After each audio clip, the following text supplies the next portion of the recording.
আসসালামু আলাইকুম। আজকের প্রশ্ন, আল্লাহ কি সত্যি আছেন? বিজ্ঞান কি বলে? ইসলাম কি বলে? চলুন খুঁজে দেখি সত্য কি। কুরআনে আল্লাহ বলেন, আমি আকাশ ও পৃথিবী সত্যের সঙ্গে সৃষ্টি করেছি। সূরা আনকাবুত আয়াত ৪৪। বিজ্ঞান বলে, এই মহাবিশ্বের শুরু এক বিশাল বিস্ফোরণে, যাকে বলে বিগ ব্যাং। 13.8 বিলিয়ন বছর আগে সেই বিস্ফোরণ ঘটে।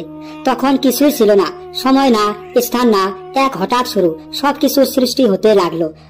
প্রশ্ন হলো, এত কিছু এইভাবে কিভাবে ঘটলো? এত নিখুঁত নিয়মে সব চলছে কেন? এটা কি কাকতালীয়?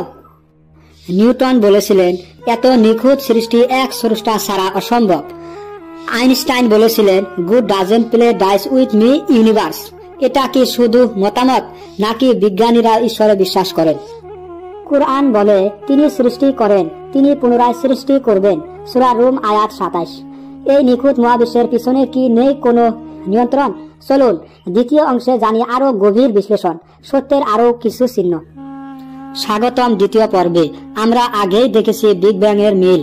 বিজ্ঞান বলছে মহাবিশ্ব এখনো প্রসারিত হচ্ছে। আল্লাহ বলেন, আমি আকাশ প্রসারিত করছি। সূরা জারিয়াত আয়াত ৪৭।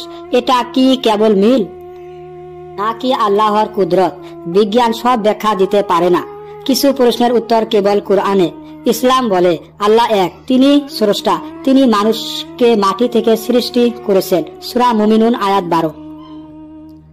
আকাশের দিকে তাকান, ভাবুন, এটা কি কেবল নীল রঙের আস্তরণ, নাকি এক মহান স্রষ্টার নিদর্শন? কোরআন বলে, তিনি সব সৃষ্টি করেছেন।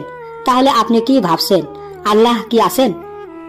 এই নিখুঁত জগৎ, এই বিস্ময়কর নিয়ম, এসব কি এমনি এমনি, নাকি এটা স্রষ্টার পরিকল্পিত সৃষ্টি? ভালো লাগলে সাবস্ক্রাইব করুন, বন্ধুদের সঙ্গে শেয়ার করুন। আল্লাহ হাফিজ।